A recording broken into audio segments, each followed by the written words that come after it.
de Jesus. Amém. Amém.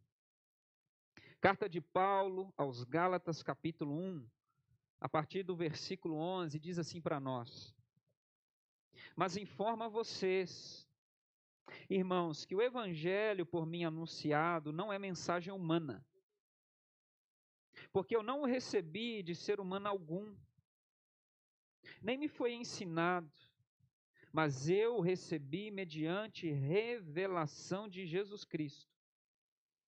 Porque vocês ouviram qual foi, no passado, o meu modo de agir no judaísmo, como de forma violenta eu perseguia a igreja de Deus e procurava destruí-la. E na minha nação, quanto ao judaísmo, levava vantagem sobre muitos da minha idade, sendo extremamente zeloso das tradições dos meus pais.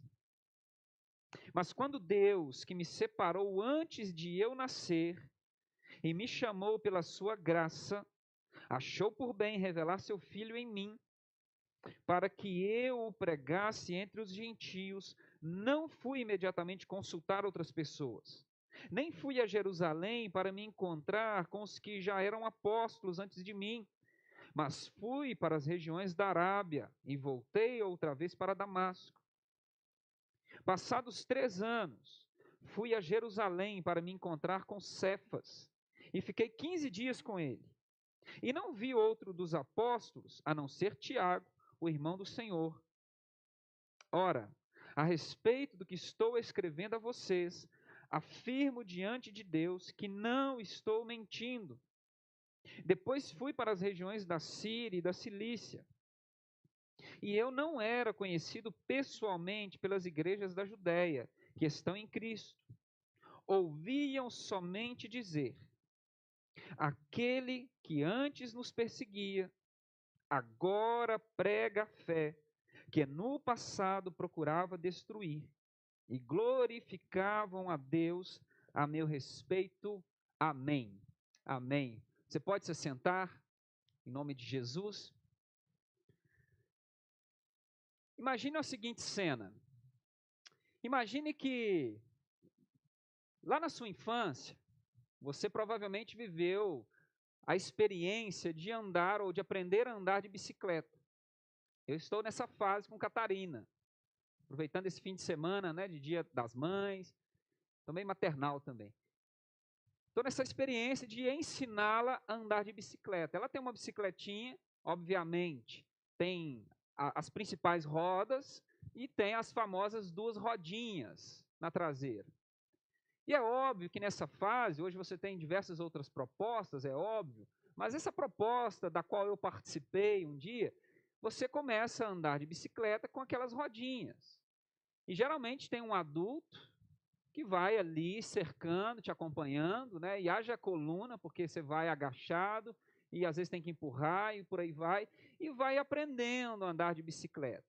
Meio desengonçada, daqui a pouco a pessoa começa a andar de uma forma que aquelas 2 rodinhas como acessórios, elas até nem encostam, porque tem uma pequena inclinação que permite já minimamente, se há um equilíbrio mínimo, as rodinhas nem tocam o chão, mas qualquer desequilíbrio, as rodinhas estão ali para assegurar que você não vai ter um acidente. É lógico que de vez em quando a coisa capota. Mas espera-se. Eu vivi essa fase quando meu pai, lá na infância, fazia a mesma coisa, ia junto, cercando e tal. E eu lembro direitinho. Foi chegando uma época que meu pai foi com uma chave, que eu esqueci o nome agora, e foi lá, desapertou e deu uma inclinadinha para trás, para que eu pudesse não depender tanto daquele equilíbrio. E aos poucos ele foi inclinando, ele foi subindo a inclinação, até que um dia ele chegou e retirou as rodinhas de acessório. As rodinhas auxiliares foram retiradas e agora eu podia, né, já um experiente da bicicleta, pedalar, né, desenfreadamente e encontrar os muros e postes da rua, tranquilamente. E por que isso é importante? Agora imagine, depois que você vive essa experiência, de não precisar mais das rodinhas.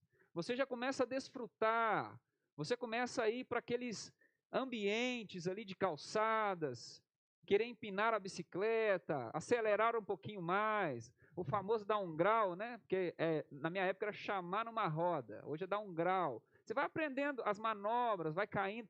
Imagine você começa a desfrutar daquele mundo ciclístico ali, aí de repente, talvez o seu pai, inseguro, com medo, volta atrás, te procura e fala assim, por favor, coloque as rodinhas de volta. E você fala, mas por que eu preciso das rodinhas? Não, você precisa delas. Mas as rodinhas não serviriam para que me ajudassem a andar com tranquilidade, em equilíbrio. Agora que eu já conquistei o equilíbrio, elas não são descartáveis. E a pessoa insistisse, talvez o seu pai, o responsável, não. Você vai precisar continuar andando com aquelas rodinhas. E fosse conversando com você, e você que já estava andando, imagine, você já estava andando, manobrando, empinando, saltando, participando de pistas aí, de competições, e de repente a pessoa vai conversando, vai argumentando, vai conversando ali, até que você se convence, fala, talvez é verdade, realmente, é muito perigoso, eu posso cair, por que eu não? Aí você cede, aí de repente você pega a sua bike lá, pendura ela, e vai lá no seu armário, e retira as rodinhas que estavam lá todas sujas, cheias de teias de aranha, vai lá e recoloca na sua bicicleta. Aí imagine a cena, você já adulto, acostumado com competições, fazer manobras, subir a serra, né, pedalar e tal, de repente você passa na rua, uma bicicleta toda imponente com rodinhas. O que você pensaria de uma pessoa assim? O que você imaginaria de uma pessoa que você viu manobrando uma bicicleta, descendo calçadas, empinando, subindo a serra, descendo a trilha da Coreia ali, né, Alex? Descendo aquela trilha, de repente ela passa aqui devagarzinho, com medo e rodinhas na bicicleta. O que você pensaria de uma pessoa dessa? Qual é a imagem que te traria? Provavelmente você pensaria assim, deve ter tomado um tombo, está com medo, ou não tomou remedinho. Alguma coisa aconteceu que essa pessoa não está bem. E é óbvio que você olharia para essa cena e talvez imaginaria no passado, você vendo ela passando com toda a independência, autonomia, e você chegaria a uma conclusão óbvia. Houve um retrocesso. Ela andava de rodinhas, tudo bem até uma fase, mas chegou uma época que você não precisa mais de rodinha. Aí, de repente, as rodinhas voltam. E o que acontece? As rodinhas não permitem mais a liberdade, não permitem mais aquelas aventuras, não permitem mais a sua autonomia de se usar a bicicleta como ela foi criada para ser. O que você pensaria de uma experiência dessa?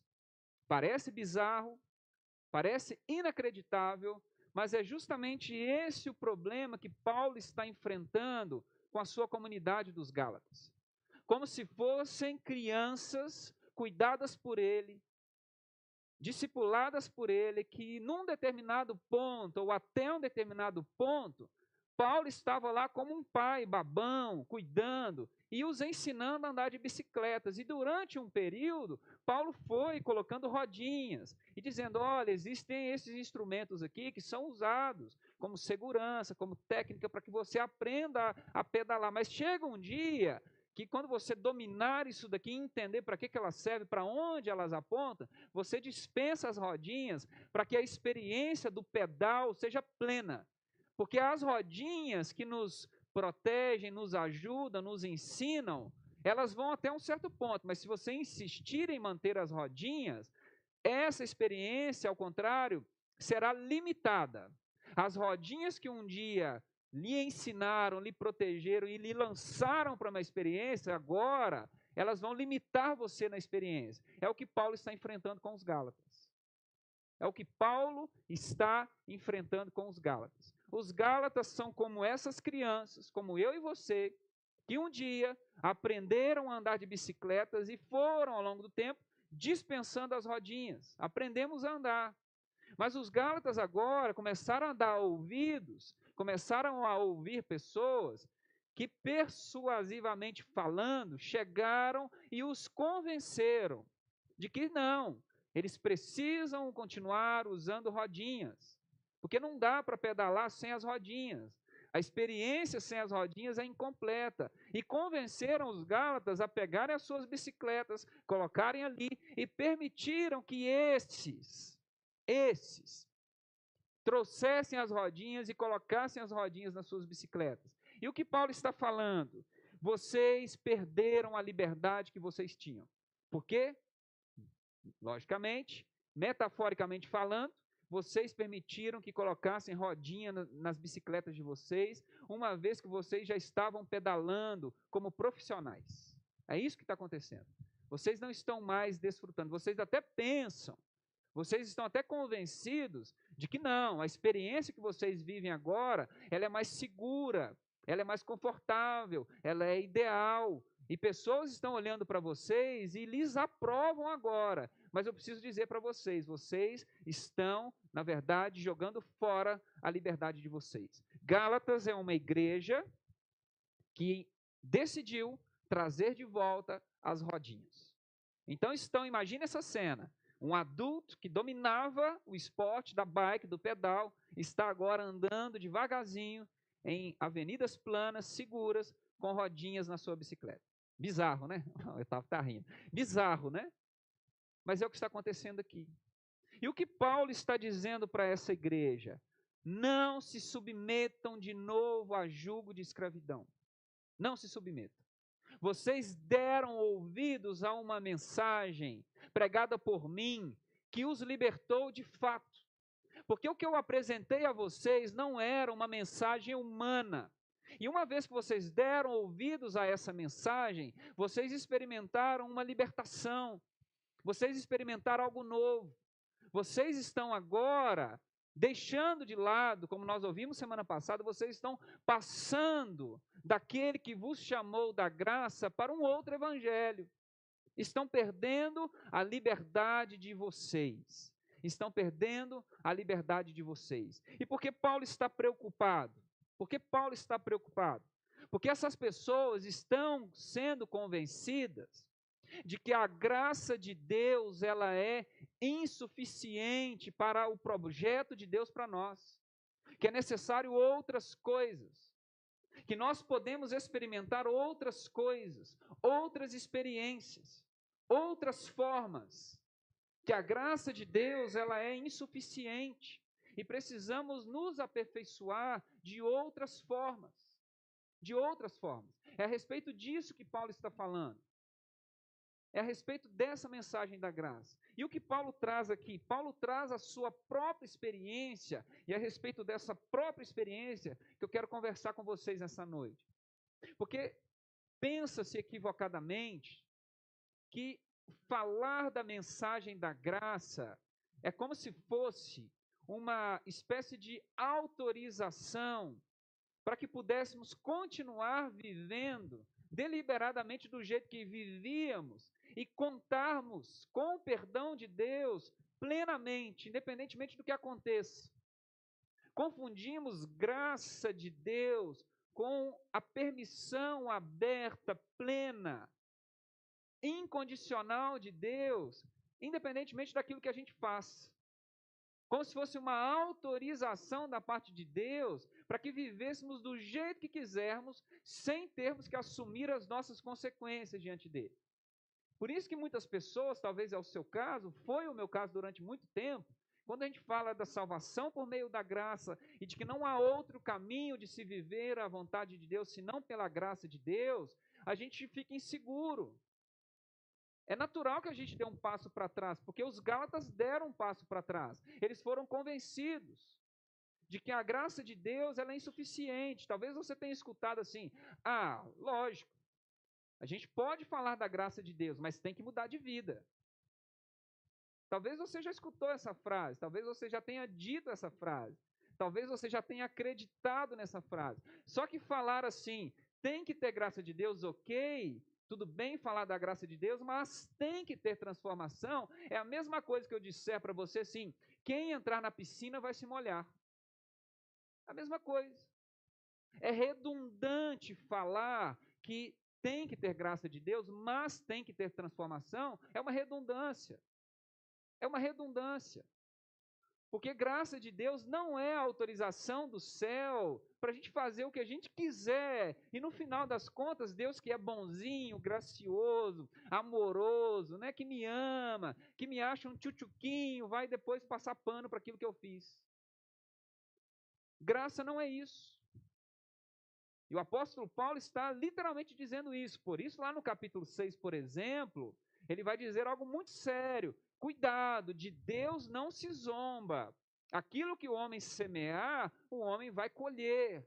Então, opa, o que é graça então? Do que Paulo está falando? Por isso ele traz para os Gálatas a sua própria experiência, a fim de que os Gálatas não sejam seduzidos por essa mensagem que, como ele vai dizer, os está enfeitiçando, está os encantando. E o que Paulo traz? Paulo traz a sua própria experiência de vida. Porque o que Paulo vai nos lembrar, o que Paulo vai enfatizar, é que a graça de Deus, sim, ela é o perdão absoluto de Deus sobre a nossa vida. E sem, de fato, não nos exigir nada, como temos pensado aqui, nós somos justificados, ou seja, nós somos perdoados. O céu olha para nós e nos chama, nos declara de filhos, filhas de Deus, única e exclusivamente pela graça de Deus, por causa do amor de Deus.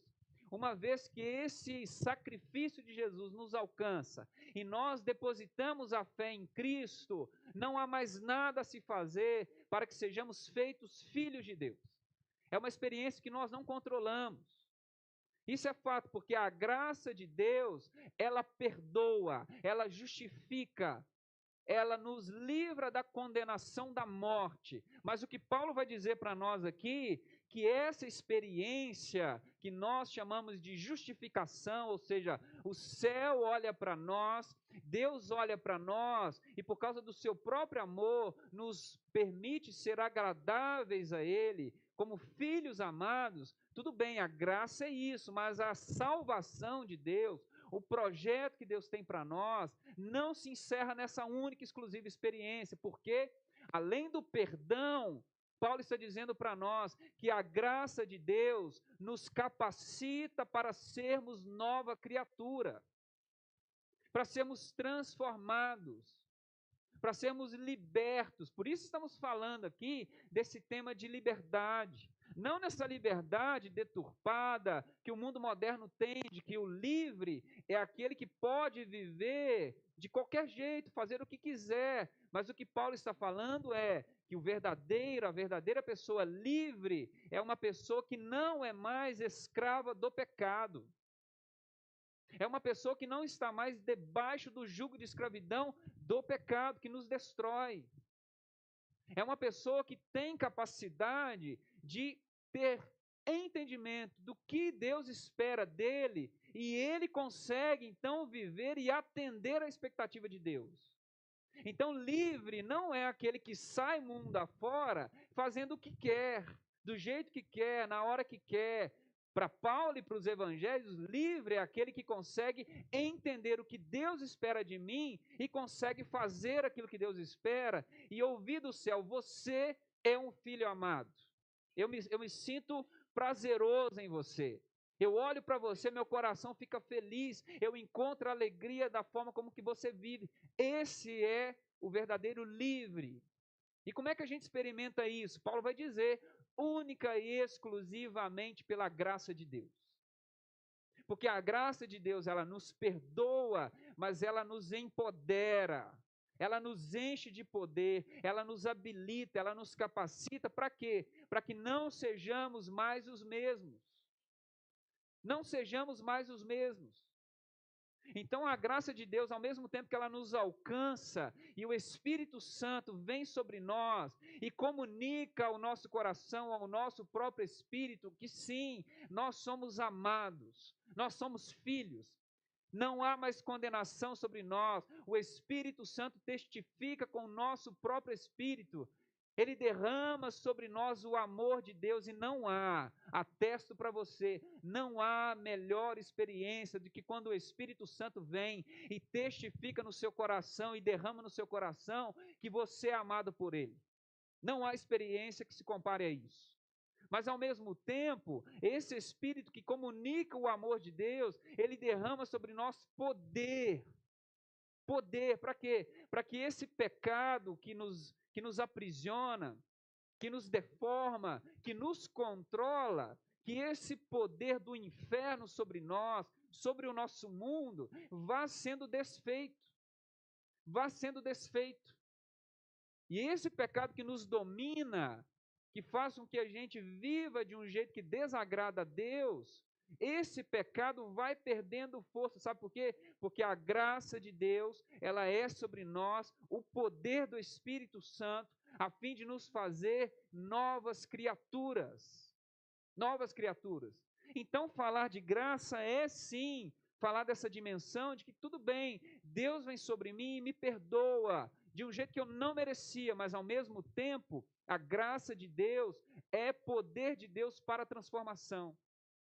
Então, o que Paulo está dizendo aos Gálatas é: não há outro caminho, não há outro jeito para que você seja aperfeiçoado, que não seja a total confiança na graça de Deus.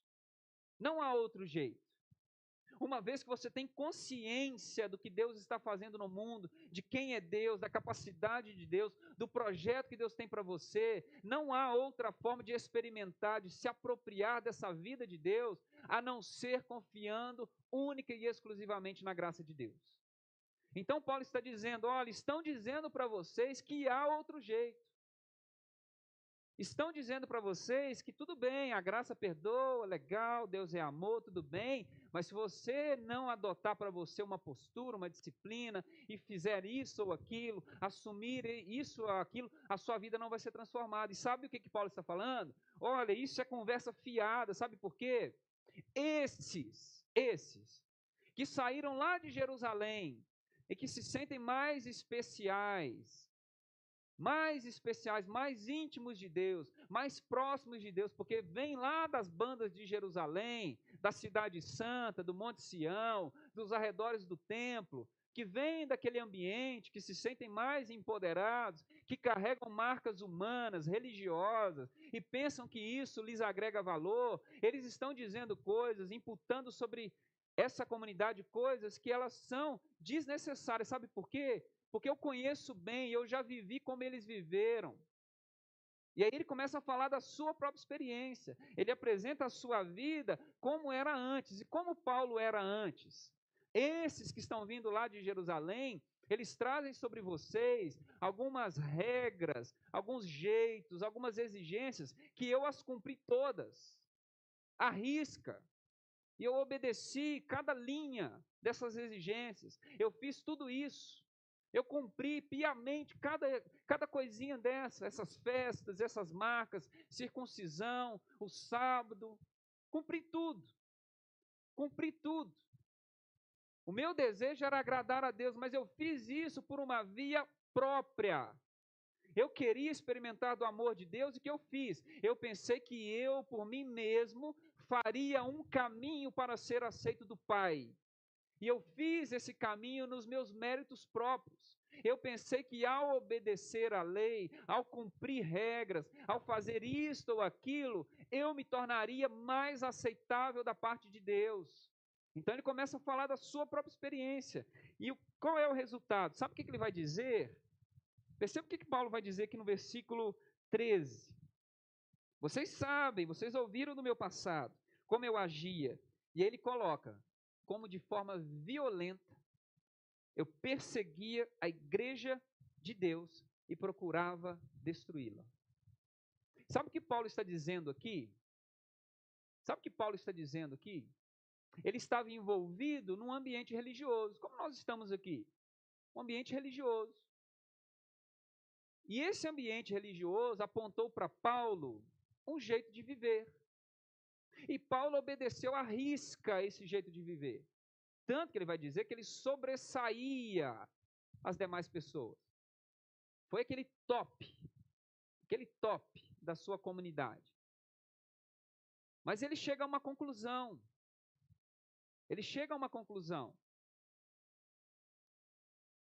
Deus veio ao mundo.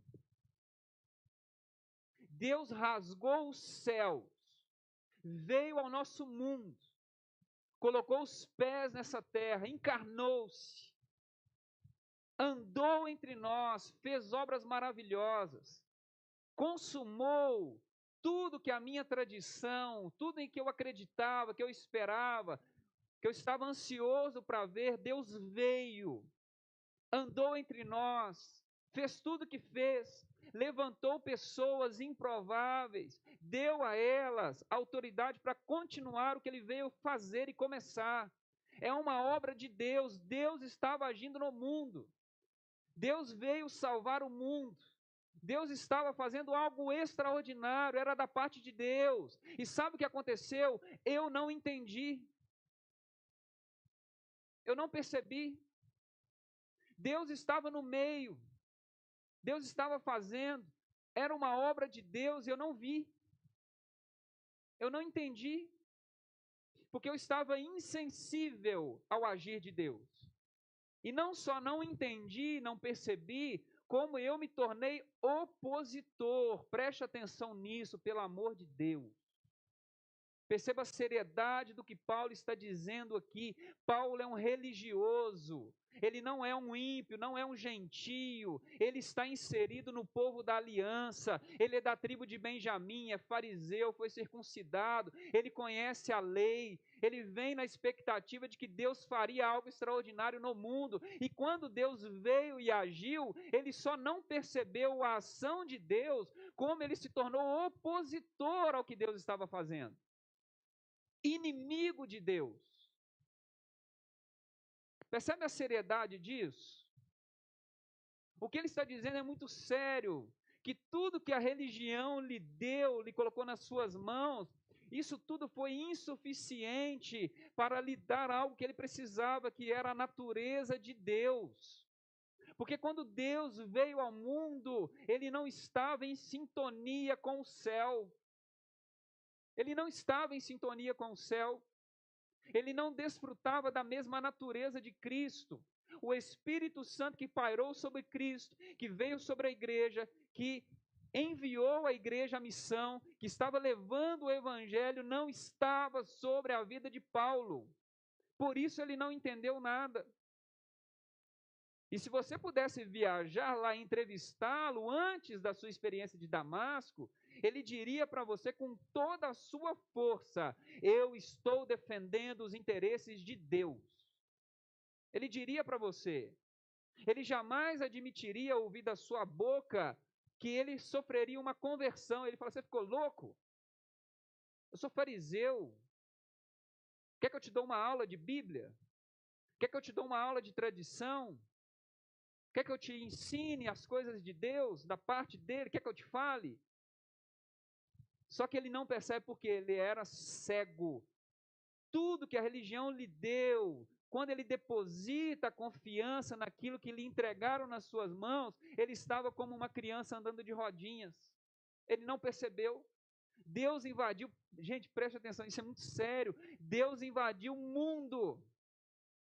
O plano consumado antes da fundação do mundo estava em andamento.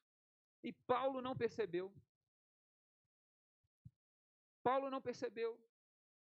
Mas ele estava em dia com as suas obrigações religiosas. Ele estava em dia. Em dia. E por que isso é importante? Porque o coração de Paulo estava confiante nas coisas que ele fazia. Mérito próprio. Confiava em si, nas coisas que ele mesmo fazia, como se essas coisas por elas mesmas pudessem nos aperfeiçoar. Então ele está dizendo para os Gálatas: cuidado, porque eu já caí nessa conversa. Durante muito tempo eu confiei na minha circuncisão, eu confiei na minha linhagem, eu tenho sangue puro. Vocês são gentios, vocês são pagãos, eu sou descendente de Abraão, sou da tribo de Benjamim. Eu confiei nisso tudo e sabe o que eu fui? Opositor do reino de Deus. Fui inimigo de Deus. Fui inimigo de Deus. Somente quando Deus, que me escolheu antes da fundação do mundo, antes de eu nascer, decidiu revelar, preste atenção nisso, revelar o seu Filho em mim, aí os meus olhos se abriram. Então é muito significativa a narrativa de Atos 9, quando Ananias sai da sua casa, vai até a rua direita, lá em Damasco, orar por Paulo, e ele está cego. É irônico isso. O cara que achava que via as coisas com clareza está cego agora, ofuscado pela grandeza de Deus. Não tem nem noção do que está acontecendo. É necessário que alguém que ele perseguia, que ele julgava inferior, venha e imponha as mãos sobre ele para que ele veja e seja cheio do Espírito Santo. Aí os seus olhos se abrem. Então é isso que ele está falando. Quando eu entendi a revelação da graça de Deus, quando eu entendi o amor de Deus que me perdoa e que só é possível ser aperfeiçoado pelo poder que Ele libera por meio do seu amor, da sua graça, que só é acessado única e exclusivamente por fé, eu posso não mais ser inimigo de Deus, mas eu me torno amigo de Deus, sensível à sua presença e participo do agir dele no mundo. Não tem outro jeito. Então ele está falando isso para os Gálatas, cuidado, cuidado, porque esses que estão pregando para vocês, confiam em Jerusalém, confiam na lei, na circuncisão, e estão até me desmerecendo, dizendo que tudo que eu falo e sei, eu estou submetido a Jerusalém. Por isso ele vai dizer essa experiência aqui, o evangelho que eu prego não foi me dado por uma experiência humana. Eu não estou vinculado a Jerusalém, porque Jerusalém não tem nada para me oferecer. E ele vai ser tão radical que no capítulo 4 e 5, ele vai dizer que a Jerusalém terrena é mortal, é humana, ela gera para a escravidão. Por quê? Porque a Jerusalém terrena, de onde partem esses pregadores, esses missionários, é uma instituição humana que gera para nós experiências humanas. E o que nasce da carne de experiências humanas é humano. Por isso Paulo está falando da sua experiência. Mas o que acontece? Essas igrejas lá da Judéia, elas nem me conheciam pessoalmente, mas elas sabiam de uma única e exclusiva coisa.